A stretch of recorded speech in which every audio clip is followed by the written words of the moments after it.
CR પાટીલના આ દ્રશ્યો છે નવસારી માટે એવું કહેવાય છે કે અહીંયા બીજેપી તો ઠીક પરંતુ સીઆર પાટીલનું નામ મોખરે અહીંયા લેવામાં આવે છે કારણ કે ઘણી એવી સીટો હોય છે જ્યાં પક્ષ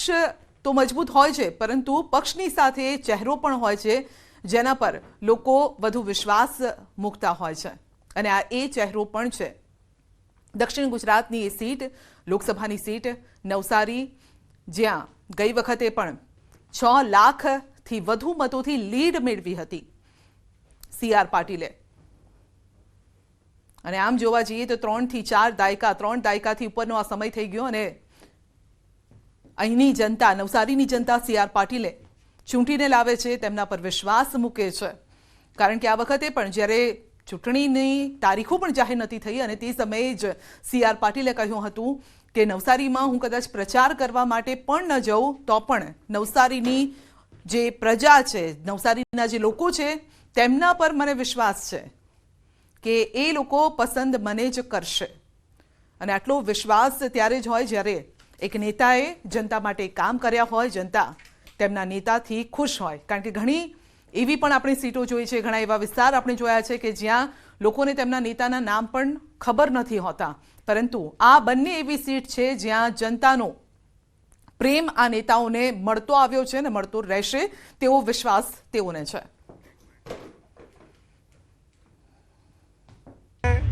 પાર્ટીના માધ્યમથી મને મત આપીને જીતાડ્યો જેના માટે હું સૌ મતદાતા ભાઈ બહેનોનો પણ ખૂબ ખૂબ આભાર માનું છું ભારતીય જનતા પાર્ટીના સૌ કાર્યકર્તાઓ અને આગેવાનો એમણે પણ જે સખત મહેનત કરીને મતદાતા ભાઈ બહેનો સાથે એમણે જે સંપર્ક જાળવી રાખ્યો છે એના કારણે જે ભારતીય જનતા પાર્ટીને નવસારી બેઠક પર જ્વલંત વિજય પ્રાપ્ત થાય છે એના માટે પણ હાથ જોડીને કાર્યકર્તાઓને અને આગેવાનોને મતદાતા ભાઈ બહેનો સૌને વંદન કરું છું અને ઇલેક્ટ્રોનિક મીડિયા અને પ્રિન્ટ મીડિયાના માધ્યમથી પાર્ટીની વિચારધારા પાર્ટીના કામો મોદી સાહેબની ગેરંટીની વાતો મોદી સાહેબે કરેલા વિકાસના કામોની જે વાતો આપ સૌના માધ્યમથી લોકો સુધી પહોંચે છે એના માટે હું પ્રિન્ટ મીડિયા અને ઇલેક્ટ્રોનિક મીડિયાના આપ સૌનો પણ ખૂબ ખૂબ આભાર માનું છું આપ સૌનો આ જ પ્રકારનો પ્રેમ અને સાથ મળતો રહેશે એવી અપેક્ષા પણ કરું તો બે દ્રશ્યો અમે આપને બતાવી રહ્યા છે અને ગુજરાતના આ બંને નેતા દિગ્ગજ નેતા બીજેપીમાં મોટા પદ પર સીઆર પાટીલ એક તરફ આપણે જોઈ રહ્યા છે નવસારીથી તેઓએ ઉમેદવારી ફોર્મ ભર્યું છે બીજેપીના પ્રદેશ પ્રમુખ છે જ્યારે બીજી તરફ દેશના ગૃહમંત્રી છે પરંતુ દેશના ગૃહમંત્રી પહેલા તેઓ ગુજરાતના છે અને ગુજરાતની જનતાનો પ્રેમ આપણે ગઈકાલે જ જોઈ ચૂક્યા છીએ કે તેમની રેલીમાં હજારોની સંખ્યામાં લોકો જોડાયા હતા તેમની એક ઝલક પામવા માટે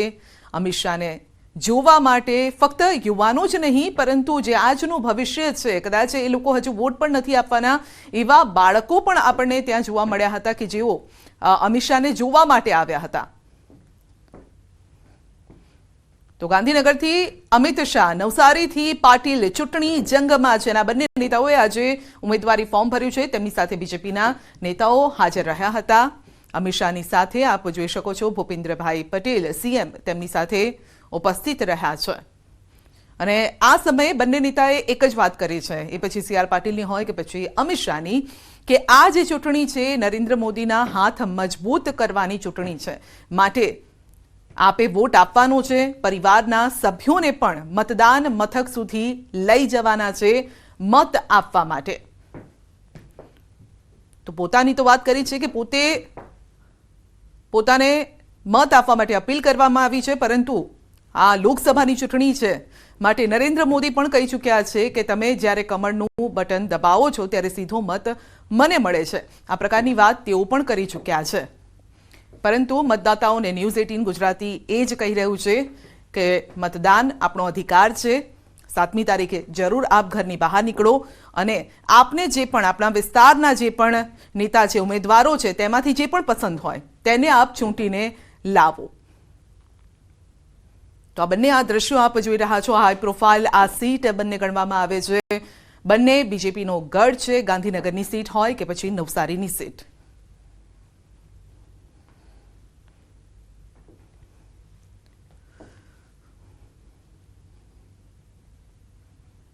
मेरे लिए एक बड़ा गौरव का विषय है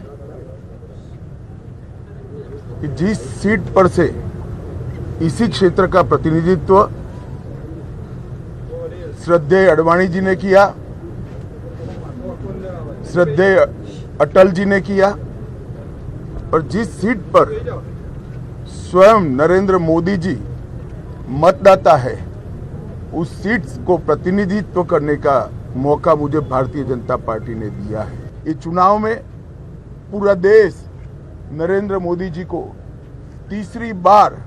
400 पार के साथ प्रधानमंत्री बनाने के लिए उत्साहित है, और ये 5 साल जो आने वाले हैं, ये विकसित भारत की भव्य इमारत बनाने की नींव डालने के 5 साल होने वाले हैं।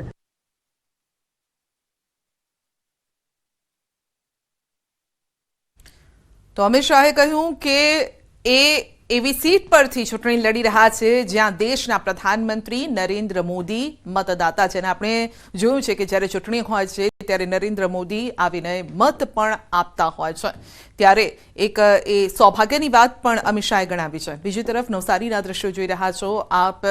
ગઈકાલે CR પાટીલે રેલી કરી હતી જેમાં પણ મોટી સંખ્યામાં લોકો હાજર રહ્યા હતા। એક સમય એવો આવ્યો જ્યારે રેલીમાં તેઓ ફસાઈ પણ ગયા હતા કારણ કે ભીડ એટલી બધી હતી કે બહાર નીકળી શકે તે પ્રકારની પરિસ્થિતિ પણ જોવા નથી મળી। એટલે ત્યાંથી ખ્યાલ આવે છે કે જનતાનો કેટલો વિશ્વાસ તેમના ઉપર છે અને કઈ રીતે જનતા તેમને પ્રેમ કરી રહી છે। પરંતુ नेता અને जनता એ આદાન પ્રદાનની એક વાત હોય છે કારણ કે જ્યારે નેતા જનતા માટે કંઈક કરે ત્યારે જનતા પ્રેમ પણ એ રીતે આપતી હોય છે। તો હાઈ પ્રોફાઇલ આ બંને સીટ ગણવામાં આવે છે। ગાંધીનગરની સીટની જો વાત કરીએ, અમિત શાહે પણ કહ્યું હતું કે છેલ્લા 30 વર્ષથી હું અહીંયા અલગ અલગ ભૂમિકામાં રહ્યો છું, ધારાસભ્ય હોય કે પછી અહીંયાથી સંસદ સભ્યની વાત હોય, પરંતુ આ સીટ એટલી હાઈ પ્રોફાઇલ છે કે જ્યાં અટલ બિહારી વાજપેયી, લાલકૃષ્ણ અડવાણી ચૂંટણી લડી ચૂક્યા છે અને નરેન્દ્ર મોદી આ સીટ પરથી અહીંયા એટલે આ વિસ્તારમાંથી તેઓ મતદાતા પણ છે। એટલે સૌથી ગર્વની વાત તેઓએ અહીંયા તેમણે કહી છે। પરંતુ સાથે જ કહ્યું છે કે જનતાના કામ કરતા રહીશું। આવનારા 5 વર્ષ એ વિકાસના રહેવાના છે, જનતાના વિકાસના। લોકસભાની ચૂંટણીનો આ પહેલો તબક્કો શરૂ થઈ ગયો છે। પ્રથમ તબક્કાના મતદાનને 5 કલાકથી વધુ સમય આ પૂર્ણ થઈ ચૂક્યો છે। 21 રાજ્યની 102 બેઠક પર જોરશોરથી મતદાન પણ ચાલી રહ્યું છે અને 12 વાગ્યા સુધીમાં સરેરાશ 30% મતદાન થયું છે। તો સૌથી વધુ પશ્ચિમ બંગાળમાં 35% મતદાન થયું છે। તો મતદાન કરવા માટે કેન્દ્રની બહાર એટલે મતદાન કેન્દ્રની બહાર પણ લાંબી લાઈન લાગેલી છે। જો કે આ ગરમીનો સમય છે, બપોરનો સમય છે અને હવે ગરમી વધતી હોય છે 12 વાગ્યા બાદ, પરંતુ આ સમયે પણ મતદાતાઓ લાઈન લગાવીને ઊભા છે। તો 12 વાગ્યા સુધીમાં 30% જેટલું મતદાન થયું છે। સૌથી વધુ પશ્ચિમ બંગાળમાં 35% મતદાન થયું છે। 1625 ઉમેદવારોનું ભાવિ ઈવીએમમાં સીલ થયું છે અને રજનીકાંત સુપરસ્ટાર, સાઉથના સુપરસ્ટાર, પરંતુ આખું ભારત તેમને ઓળખે છે। રજનીકાંતે પણ વોટ આપ્યો હતો અને તેઓએ નિશાન પણ બતાવ્યું હતું અને તેમના જે ફેન્સ છે લોકોને પણ જાણે નિશાન બતાવતી વખતે અપીલ કરતા હોય કે મેં મારો મત આપી દીધો છે, તમે પણ તમારો કિંમતી મત આપો, ઘરની બહાર નીકળો, મતદાન મથક સુધી પહોંચો। કમલનાથે પણ વોટ કરવા માટે તેઓ પહોંચ્યા હતા। કમલનાથ કોંગ્રેસના નેતા જેઓ પણ પહોંચ્યા હતા અને તેઓએ પણ મત આપ્યો હતો। તો 21 રાજ્યની 102 બેઠક પર મતદાન થયું છે। એક હાથેથી બતાવી રહ્યા છે કે મેં મતદાન કર્યું છે, બીજી તરફ બતાવી રહ્યા છે વી ફોર વિક્ટરીનું નિશાન પણ બતાવી રહ્યા છે। મોહન ભાગવત પણ પહોંચ્યા હતા, સંઘના નેતા જેઓ પણ પહોંચ્યા હતા મતદાન કરવા માટે અને તેઓએ પણ અપીલ કરી છે લોકોને કે મારો કિંમતી મત મેં આપ્યો છે, આપ ઘરની બહાર નીકળો, મતાધિકારનો ઉપયોગ કરો, પછી 5 વર્ષ માટે ન કહેતા કે આ નેતા મળ્યા, પેલા નેતા મળ્યા, કારણ કે આ તમારા હાથમાં છે, આ સમય તમારો છે। તો સેલ્વને પણ મતદાન કર્યું હતું, મતદાન મથક સુધી પહોંચ્યા હતા। સવારથી અત્યાર સુધીના જે દ્રશ્યો આવી રહ્યા છે અમે આપને બતાવી રહ્યા છે। 1625 ઉમેદવારોનું ભાવિ ઈવીએમમાં સીલ થયું છે અને હજુ પણ લોકો લાઈન લગાવીને ઊભા છે અને તેઓ મતદાન મથક સુધી પહોંચ્યા છે। મહિલાઓ મોટી સંખ્યામાં આગળ આવી રહી છે। તો મતદાન કેન્દ્રની બહાર લાઈન દિગ્ગજો અભિનેતાઓએ પણ મતદાન કર્યું છે.